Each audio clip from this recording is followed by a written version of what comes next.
have a mind.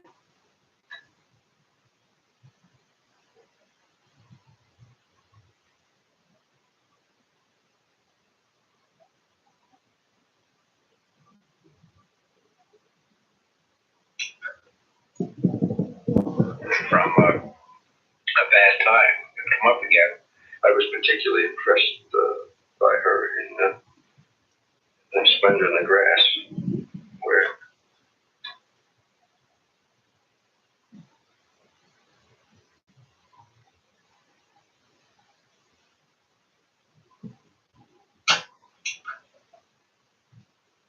Been a very bad girl and gone through a scandal, and was married to Eddie Fisher. And Natalie and RJ were about the only people in this industry that would talk to me. I think that everybody understand that they were very young in the first marriage and under a lot of pressure to be the perfect couple and so forth. You've heard all the cliches. And oddly enough, a lot of it's true. As Oscar's custodian for the next phase of this program, these two charming newlyweds have promised to keep their eyes off each other long enough to look after the Oscars. Yes, oh, thank you. She was enormously popular, but she was still unhappy about her career until Edie Kazan offered her Splendor in the Grass, which won her a second Oscar nomination. When I got her, she was down. They'd sort of half written her off, or maybe even more than half. She had come back, so to say, from a bad time and come up again. I was particularly impressed by her in Splendor in the Grass, where she reached certain depths as an actress, which I thought were rather remarkable. Now, perhaps you can tell me exactly what the poet means by such expressions as splendor in the grass and glory in the flower. Well, when we're young, we look at things very idealistically, I guess.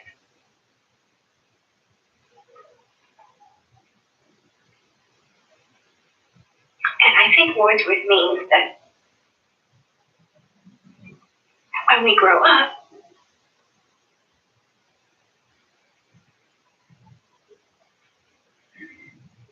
that we have to forget the ideals of youth and find strength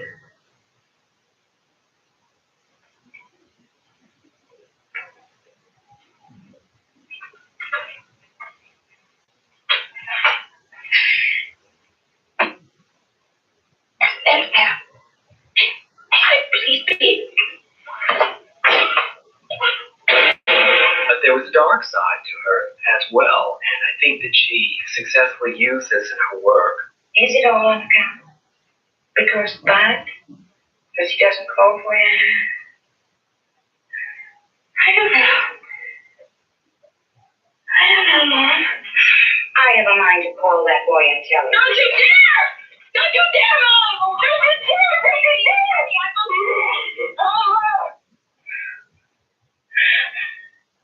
Mama, you do something like that!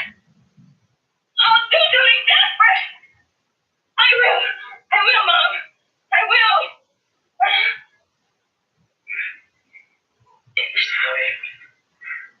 Spoil? Did he spoil me?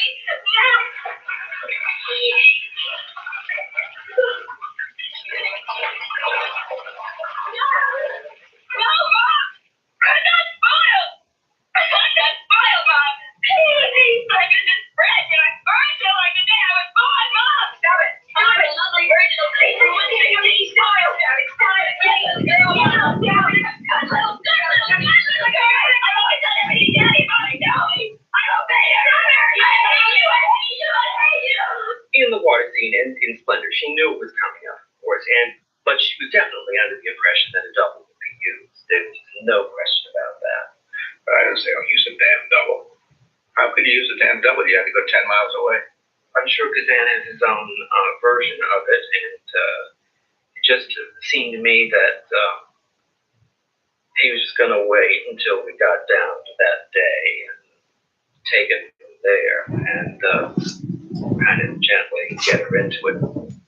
I gentled her into it, and I put my friend there, my assistant there. She was afraid of water, and it was, as I say, even though it was in the day, it was a rather formidable looking pool. And you can see that in the long shot film. You know, it was a great pool and a dam with the water rushing out the side. She did not think that she was going to have to do long shots or any stuff where she was used exclusively. And of course, she was used exclusively.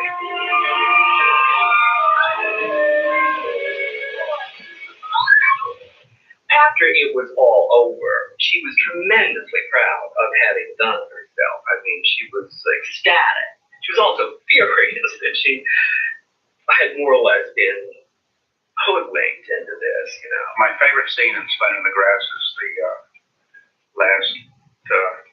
last sequence where she goes out with the white hat to see him. It's terribly touching to me. I still like it when I see it. I remember the day we discussed the white hat, how much that meant to her. She really grabbed that. She knew she'd look good in it. She looked beautiful in it. And it's wonderful because of her own pain about it, or whatever that came from. I don't know. But you didn't have to direct that. She had it right off. She understood it. We're happy, guys. I guess so. I don't ask myself that question very often now.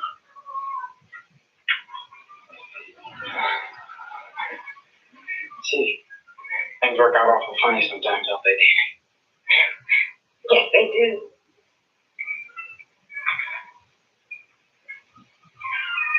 I hope you're going to be awful happy.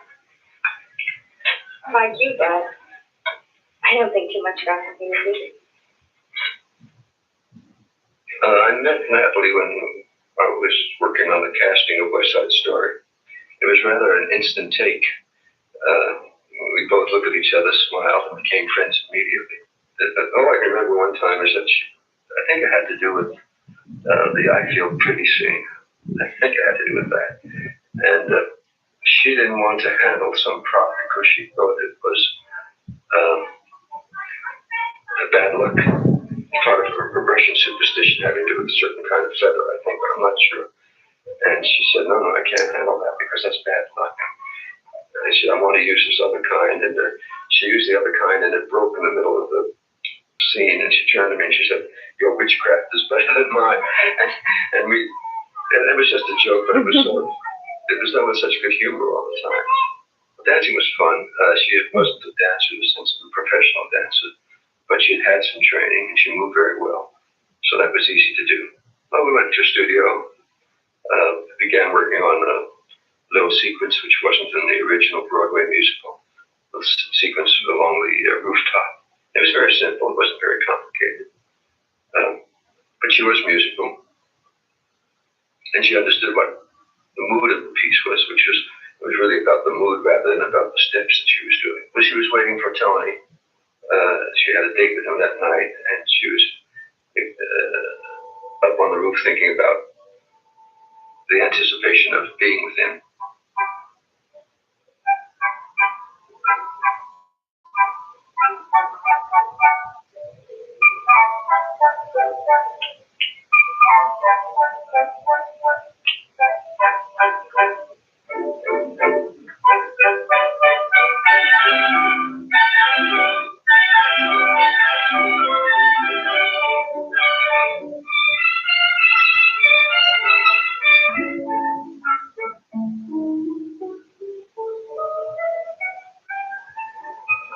Well, it was a challenge for Natalie to do the role of Maria in West Side Story because you don't think of Natalie right off the bat as a Hispanic girl of a very naive and limited experience. The role calls for a girl who's been so sequestered from the outside world that she doesn't understand the potential violences and cruelty and discrimination that are in that world outside. Stay back!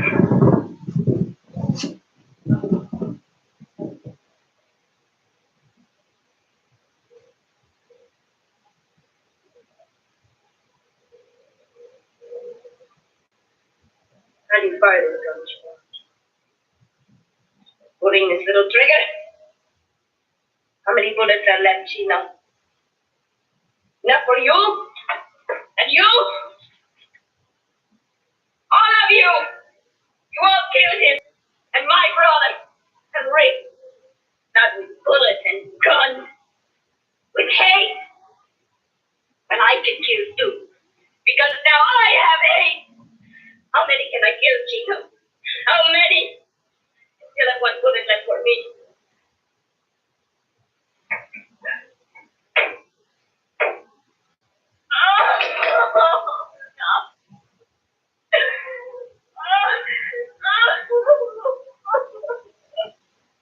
This girl who had, like all of us, problems with her love life and her family life. When filming on West Side Story ended, so did Natalie's marriage.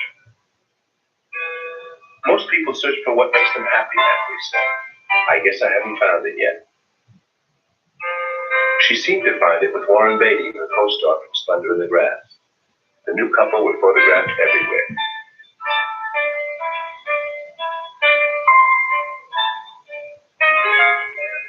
Natalie went back to work on a new picture, Gypsy. Do some tricks. Natalie! Smile, baby.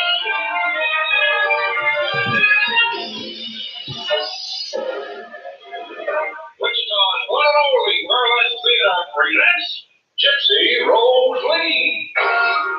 Let me entertain you. Yeah, Hamburg Theater of Detroit is happy to present that lovely newcomer, Miss Gypsy Rose Lee.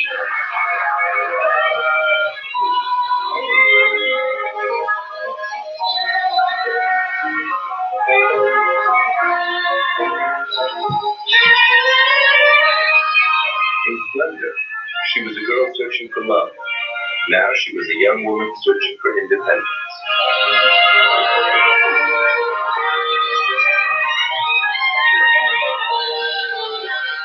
Hello, everybody. My name is Gypsy. What's yours? You know what you are to them? A circus freak. This year's novelty act. And when the bill changes, you'll go I right said turn it off! Nobody laughs at me. Because I laugh first. At me. Me from Seattle. Me with no education. Me with no talent. You kept reminding me my whole life. Oh, Mama, look at me now. I'm a star. Look how I live. Look at my friends. Look where I'm going. I'm not staying in burlesque. I'm moving. Maybe up, maybe down. But wherever it is, I'm enjoying it. I'm having the time of my life. Because for the first time, it is my life. And I love it. I love every second of it. And I'll be damned if you're going to take it away from me. I am Gypsy Rose Lee. And I love her.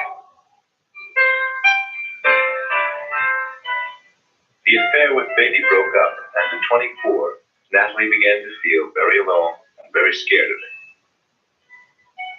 She was a girl who really was a survivor, and she wanted to beat the odds at any cost. And she discovered psychoanalysis for herself.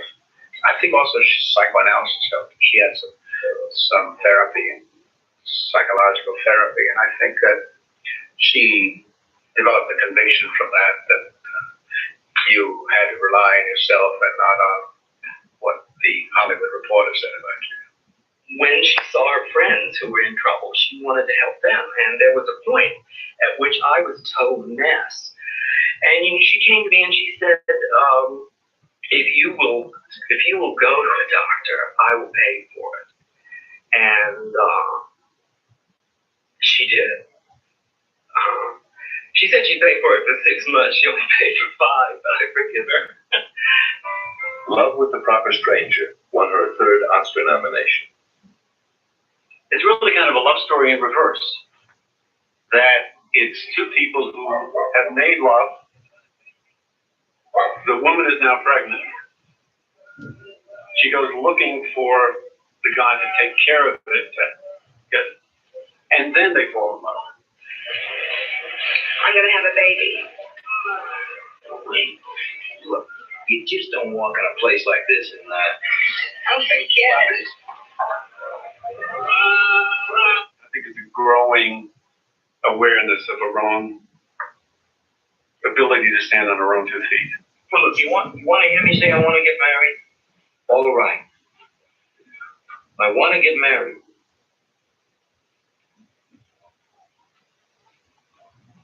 Tell the truth. If I said okay, you're teasing for a while. Right or wrong?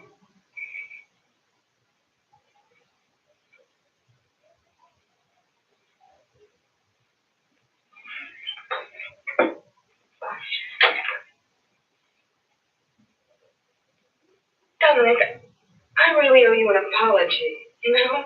I really do. All this time I've been blaming you for everything. You're ruining my life and all that. Well, that's over now. You know why I've never been able to leave home? I just suddenly figured it out. Very complicated. I was scared. And I'm not scared anymore. I'm terrified.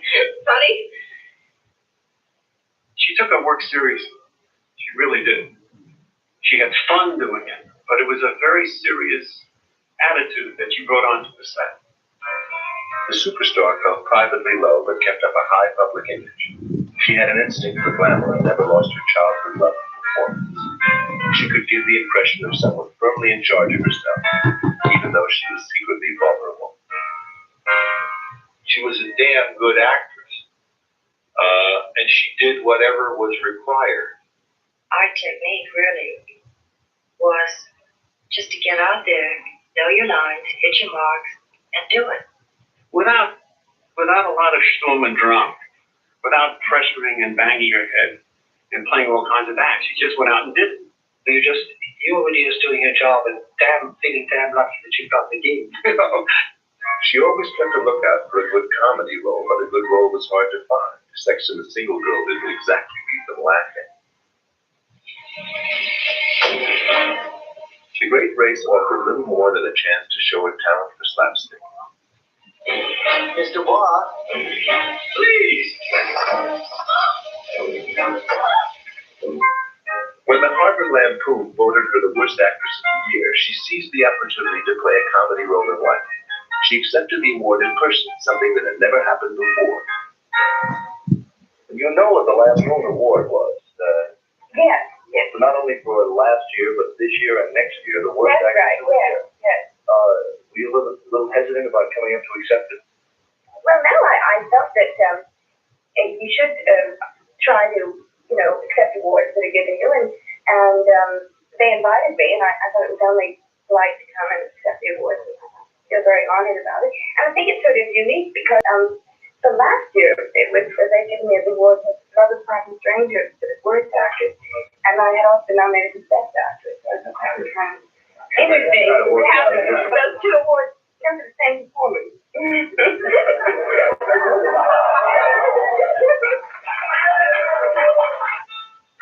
On Inside Daisy Clover, we were interested in the book by Gavin Lambert. Natalie came at us wanting to play Daisy. She was relentless in her strength about, I want to do that part, and I know I'm right for it. And she wanted. I always dealt with it as a kind of cold nightmare. What it does is it takes this innocent child that Natalie played, Daisy, into a really dark world. Symbolized by a soundstage. There's an essential kind of fear that Daisy, Natalie, had to play against.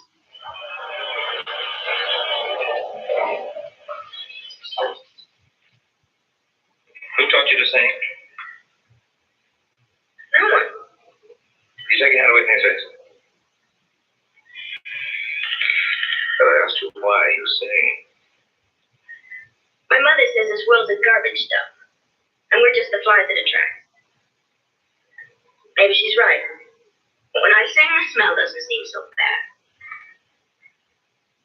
We all kind of agreed on Bob Redford instantly. I mean, there was something so special about that character, and so special about Bob playing that at the time.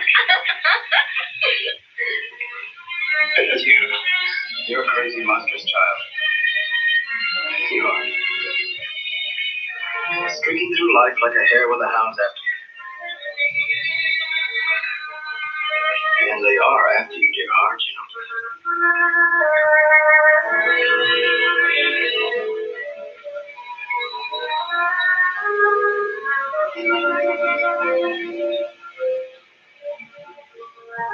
And we were working on a small moment at first, but a very private moment. There were no other actors involved in the sequence, and I was trying to maintain this kind of silence around Natalie.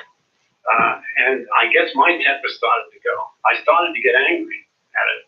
And Natalie grabbed me and she said, "No, it's okay." She said, "Don't let it get too quiet. It drives me crazy." Joe Schoenfeld called me and said, "I want you to go over and see Natalie Wood. I showed her your television show." That was my way of auditioning. And so this was like a fantasy come true. You know, I had to go and, in a sense, audition for her. She had director approval. She was a very major star. She had a drunk scene to play, an angry drunk scene to play. And we went in the morning and we started to shoot it. And I didn't really feel it was going terribly well. I stopped at about 10:30. I said, "Let's go and have lunch. Let's have a little bit of wine." No, she was hurt a little bit by that, because she felt that in a way I was saying, you need to drink a little bit to play drunk. So we went down, I sat with her, and she was sensational. But I had to keep giving her just a little bit of wine. The worst thing was I had to pick it up the next morning, and she was sick as a dog. She was sick as a dog from drinking, and showed up the next morning and gagged down, white wine at about 7:30 in the morning, just to match exactly the state that she was in. You gotta marry me, JJ. I'll marry you. No, I mean right now. I mean tonight, right now. Sure, I'll marry you. She was terrifically supportive. She knew this was not my first film, but it was more major than anything I had done before. And when there were difficulties, she was right in there fighting for you and with you. She was extremely supportive. I'll be grateful eternally to her for it. She was just as willing to march in there and tell them all, whoever they were, the Mirishes or the Warners or the people at Paramount in Pollock's case. I think that was on This Property is Condemned. What she felt and how much she believed in these people that she was working with. In the late 60s, after working steadily for years, Natalie decided to take a long holiday. Well, I think maybe because I'd been working, for such a long time, ever since I was a child, and I felt maybe that I had some gifts in just regular living. And I just wanted to see if I could enjoy life for a while. My whole life has been so much dictated and ruled by work in the studios and my own sense of self-worth. And Natalie was told all her life what to do and how to be and when to do it and how to do it. So I just think the way that she survived all of that was incredible. In London, she charmed and was charmed by an important show business agent, Richard Gregson. They fell in love and decided to get married. While waiting for Gregson's divorce to become final, she found a good comedy role. Bob, Carol, and Ted and Alice was a film about four people coming to terms with their own lives and lives with each other. Natalie played a very hip,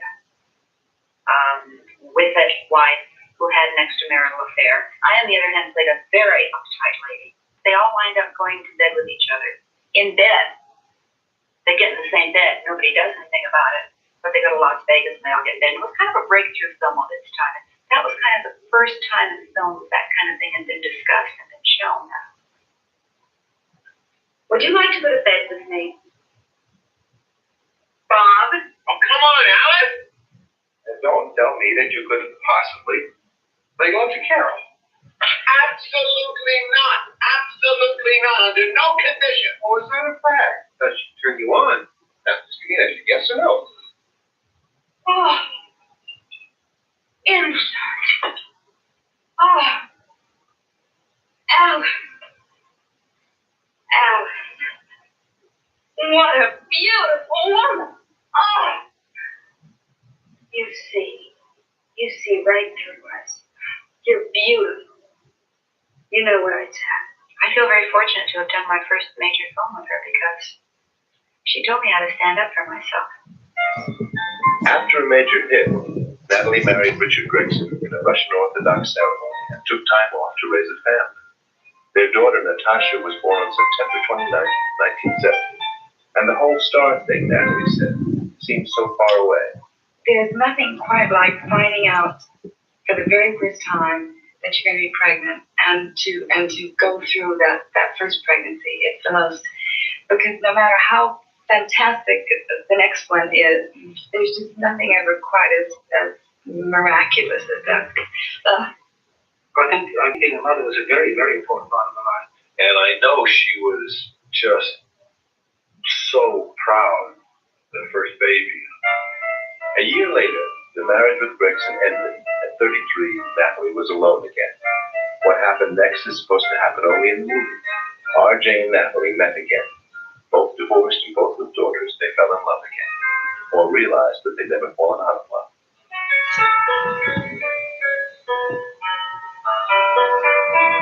And Natalie was very coy about it. I'm coming with somebody and I'm not going to tell you who it is. She called me, RJ, what are you talking about? Everybody knows you're back together. The second time around, the Wagners seemed more romantic and elegant than ever. Wagner had become a superstar on TV. And together they became a superstar couple. Family and I were both so fortunate that we found each other again. Were able to find each other again. And when we got together the second time, it was just out of, we were both, free of obligations, and the timing was just absolutely perfect. They were more romantic in their second marriage because you knew it was a much more profound love. Everybody saw it. I mean, Christ, they were always all over each other. They were always giving each other presents. They celebrated everything together. Not only the anniversaries of their birthdays and their marriages, but they had all sorts of private little dates, when they did this or that the first time. They have learned to value each other so much and to respect each other and hold dear what they'd almost lost. When they were first married, first time they were married, we played some game here. Must have been charades. She was giving RJ a hard time. If it wasn't right or exact or whatever, she'd be giving him a hard time. Next day I was talking to him and I said, I don't think that marriage is going to last. I don't give it 10 minutes. But laughed as all, 12 years later, it was like seeing a different married couple. I thought, there isn't a game in the world that could come between them. And what she wanted to get for herself at that point in her life was a family and stability, and she made a tremendous commitment to her marriage and to having children. In 1974, Natalie gave birth to her second daughter, Courtney. She was wonderful with us children, and so was he. Natalie was great with her kids. I mean, she was sometimes a little too great for some people's taste because the kids were always around and always with her, and they came through.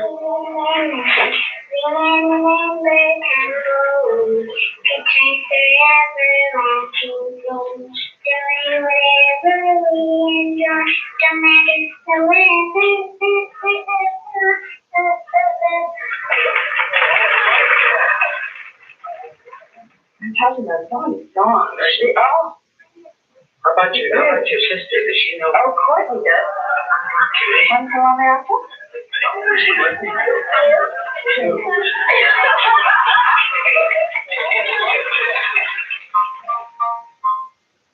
Natalie and RJ, with daughters Kate, Natasha, and Courtney, shared a strong sense of family and friends. They also spent many weekends on their yacht. I love being on the water and near the water, but I don't like being in the water. The Wagners looked for a project in which they could appear together. They found it when Sir Laurence Olivier offered them Tennessee Williams' Cat on a Hot Tin Roof, starring Olivier and Marie Staples.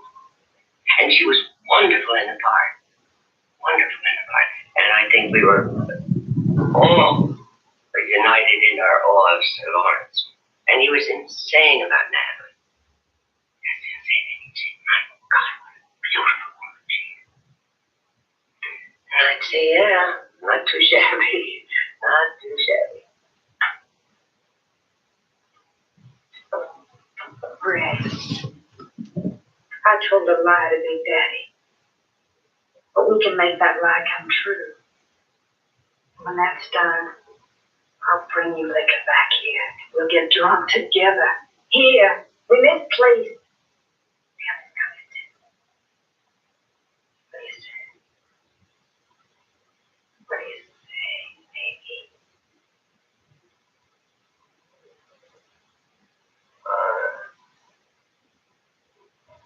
Admire your language. You weak people. You weak, beautiful people who give up with such grace. What you need is someone to take over. Gently, gently, with love, and hand your life back to you. Like something gold you let go of. I do love you, Brett. I do.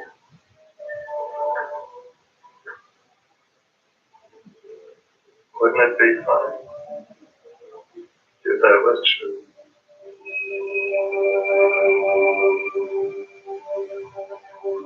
He would tease her about her beauty, and he would hand her a knife, and she would look in like it was a mirror, and he would feed her all these terrible lines of what happened in the news that day or what disaster after that. It's terrible. Say, Natalie, and you know what happened today? Oh my gosh, that's awful. But it was like a friendly teasing. I mean, and she was teasing herself. In 1979, for her performance in the miniseries From Here to Eternity, Natalie won a Golden Globe Award.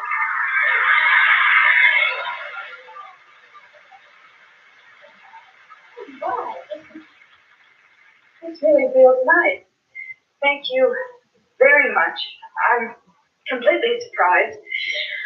Thank you to the members of the Hollywood Foreign Press Association. And thank you very much to Buzz Kulik, our director, and of course to James Johns, who wrote such a wonderful book. Thank you. There's a film that she made, directed by Burt Brinkerhoff, called The Crack Factory. I just got goosebumps. It's a phenomenal piece of work. It's very painful. It touches so many different aspects of a woman's life, you know, and I think any woman that lives under pressure to have children, that's married, you know, that is trying to become her own woman, that's trying to find out what she wants and all that, would have to identify with the story.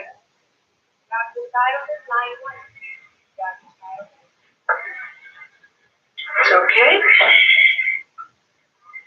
I did it to myself. I learned to live with it. Does that mean you'll be giving up booze? Sure. Why not? Yes, you know, I can't really help you. You can rely on me, not that stuff. And you also know that you're not strong enough to get off the booze. I mean, really get off it without help. Now, don't you think it's about time that Don't start up with me, Dr. Alexander. When I first started coming here, I was wildly depressed and I had a few drinks every Saturday night. Now, I drink like a fish. I've been in here twice. I've tried suicide. I act like a nut. I've alienated spouse, family, and friends. I gotta get my head, and sometimes I'm a little irritable. Now, I'm not gonna go to a raunchy old AA meeting and stand up and confess my 90% to a bunch of old rummies that I just crawling on Skid Row for free movies that cost me a time. When it was suggested that Natalie do Anastasia at the Almason, I was on the board then. I tried to encourage her and told her how wonderful and exciting it was and what fun it was. And I think I talked her into having a go at it. And I know she would have been just wonderful. The play was not scheduled to open until early 1982, and Natalie was free to accept a new movie offer. Brainstorm, co-starring Christopher Walken, was a science fiction story that began location filming in North Carolina in September 1981. The company returned to Los Angeles a couple of days before Thanksgiving, as Natalie had several important studio scenes to complete the following week.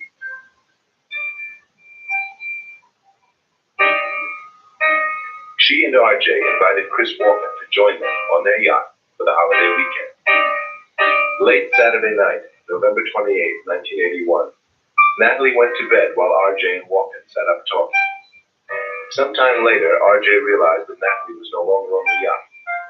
He immediately radioed for help. Helicopters and the Coast Guard searched the area the entire night, and early Sunday morning, Natalie's body was spotted off Catalina Island, the same location where they had spent their honeymoon.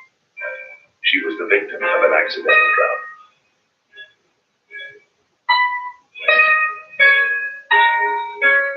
Nobody will ever know for sure how it happened. But however it happened, it is ironic that at 43, Natalie Wood met the death she feared so long.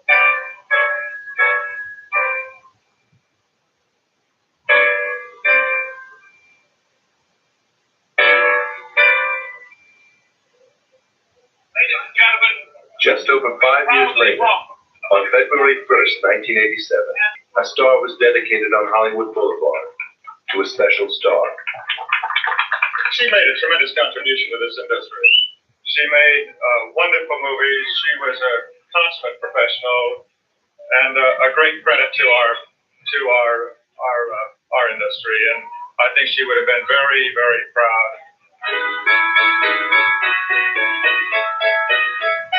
I can never remember Natalie coming onto a soundstage with anything less than enormous, what's going on today? What's going to happen today?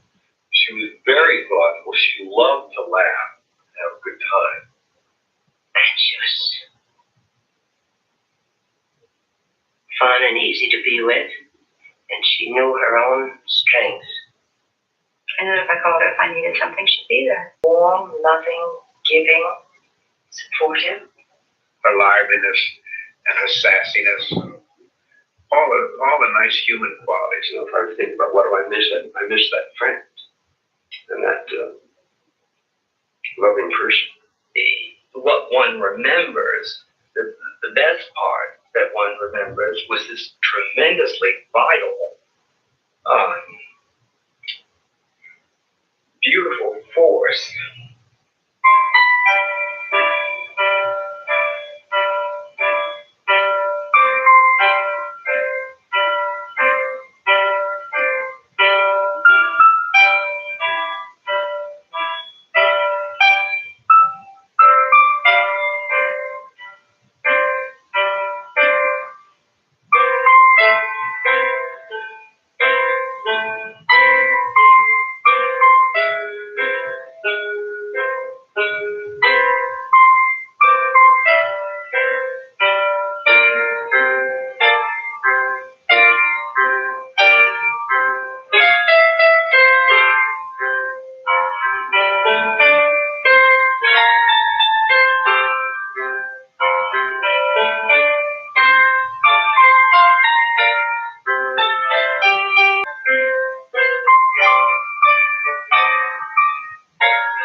hour of splendor in the grass, glory in the flower.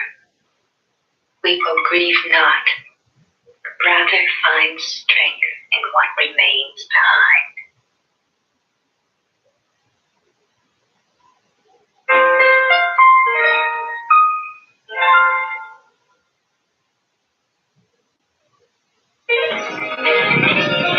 More movies, more choice. It was difficult for my mother to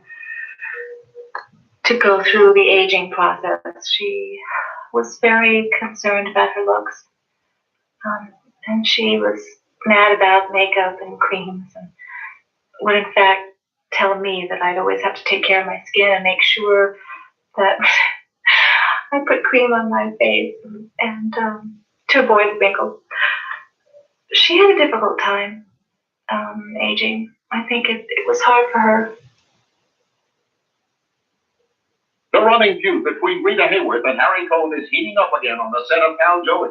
Cohn has brought in sultry starlet Kim Novak to co-star opposite Rita and Frank Sinatra. And it's no secret he wants the Bacco blonde to bloom as the new Love Guns. She knew where it was coming from. She knew that it was Harry Cohn and not me. She was always charming and gracious. Remember when I went, actually, I think I was going to fitting, and she appeared in a most gorgeous black leather, tight fitted suit and just looked absolutely gorgeous. I thought, God, I died to look like that. She was so beautiful and so spectacular. Whatever she was feeling inside, because I knew what pressure she was under from Harry Cohn, she wasn't about to let anybody know something was getting to her. There were certain needs, maybe at the time in her life, she needed affection and attention more so than any other time. And then at that point, you're more vulnerable because you need the affection, you need the love that you look to love in a human being that maybe isn't the most desirable, such as Dick Haynes. Romance in Nevada, as screen star Rita Hayworth ties the knot with singer Dick Haynes in Las Vegas. The bride's two daughters, Yasmin, 3, and Rebecca, 8, appear to enjoy the brief civil ceremony. It's marriage number 4 for bride and groom. Each vows this one is Pete's. I wasn't crazy about him. I think he had a tendency towards alcohol, and he just didn't have a quality about him. It really was not much of a relationship that I can remember. I tried to stay away as much as possible and not get involved with him.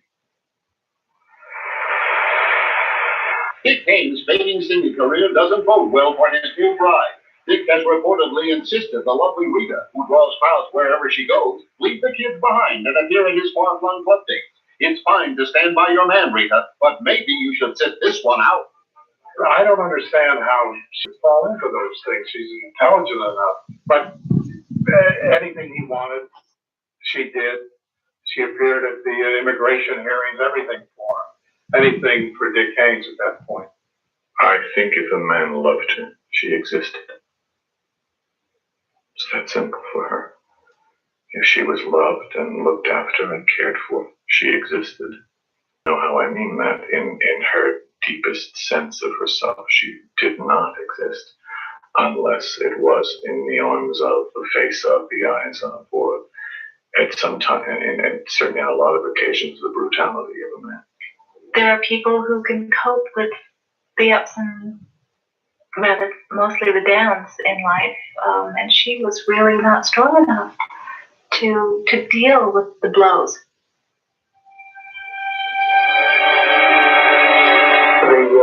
The length of time was because Judge Smythe, very properly in our opinion, wanted to examine Mrs. Haynes as to her competency and fitness to act as the mother and guardian of her children.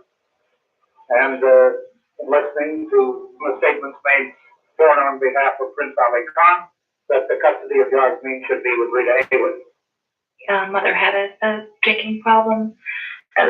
Something would be so difficult for her. She didn't have a platform underneath her to support her. She didn't ever build her ego and her self-esteem. I think that was essentially was missing, and therefore it would kill her. And then She becomes so upset she'd go to the bottle.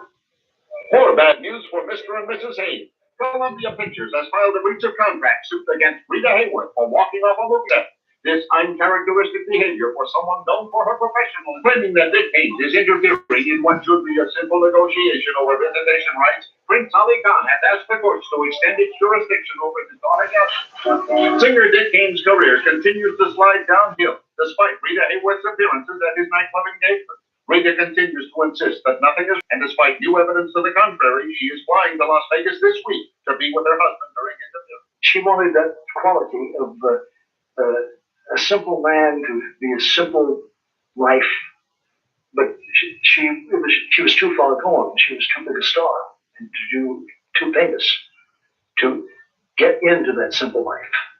Neighbors report that Rita and Dick Haynes had a drunken screaming match on the front lawn of their Malibu home the other night. It's the final blow for Mr. and Mrs. Dick Haynes. After being slugged by her singer husband in public, Rita has filed for divorce, claiming mental and physical cruelty. Her lawyer, Prince Ali Khan, is dead.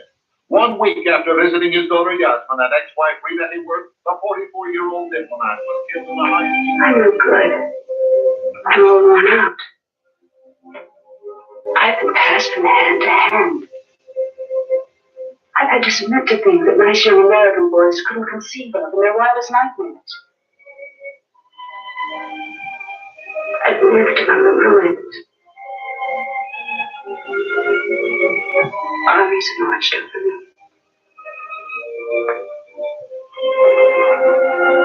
Armies.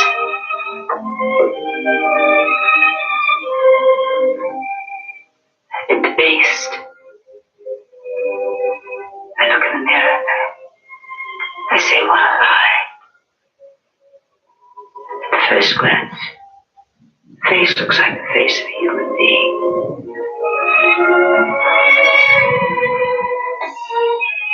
There was no push from Rita. Just came out. She had had failed relationships, one after another, already in her life.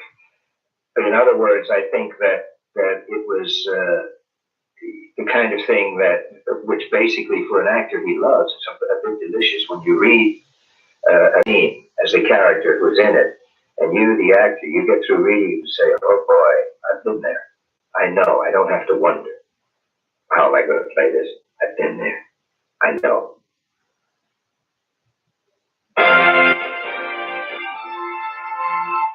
My mother's marriage to James Hill was, I think, at first a wonderful, supportive, loving relationship, and then it over a period of time turned into a sort of a alcoholic and drinking partnership. Producer Jim Hill, partner of Harold Hecht and Burt Lancaster, has cast his new bride in the screen version of Terence Rattigan's stage play Separate Tables. With the lights of Lancaster, David Niven, and Deborah Carr in the cast, this is quite a stretch for the lovely Rita. Can she make the transition to serious character roles? Does America want her to? I was delighted because I was so tired of seeing her playing things that really, she had so much more talent than anybody had exposed up until then. Please don't be angry. I had to see. I'm desperate to see. Why? Tell me. You wouldn't think of telling me the truth. No, you have to have your conquest, your unconditional surrender. And if you could do it by lying and cheating so much. All right. I knew you were going to get married, but I should have said so from the beginning. But I still have some pride left. Yes, I can see the makeup now, all right? The lines that weren't there before. The beginning. There'll be more and more, and then one day this face will begin to decay, and there'll be nothing left to make a man grow. To make him want to. Right.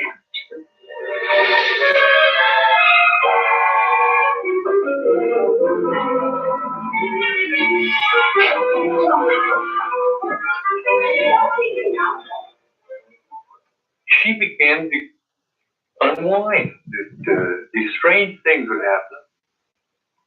It must have been a restaurant because I remember her at a booth.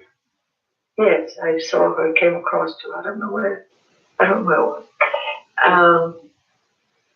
And said hello. Well, it was exciting to my God, let's read it.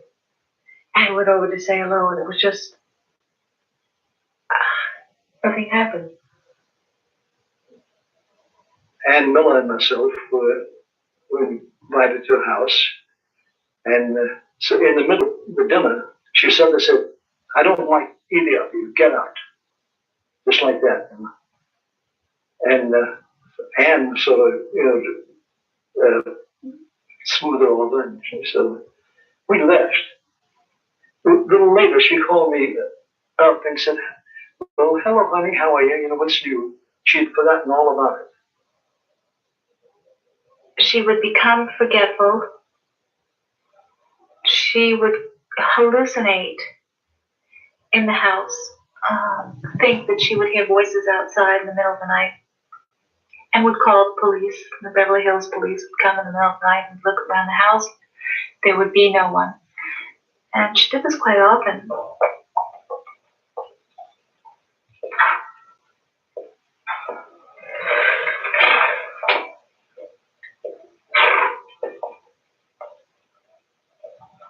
By the time we got to our picture, she was having trouble memorizing, so everything had to be written on cue cards. And she couldn't retain a line past the cue of it. Why are you here? Because God is here. That is not God. I've come to kill him. And kill me too. There was a man laying at her feet off camera, and I would ask her the question, and the man would give her her line, and then she'd say her line. Because she couldn't retain it. It took us 3 or 4 hours to get that scene. There's a sad note in the news tonight, folks. We got overlooked Robinson.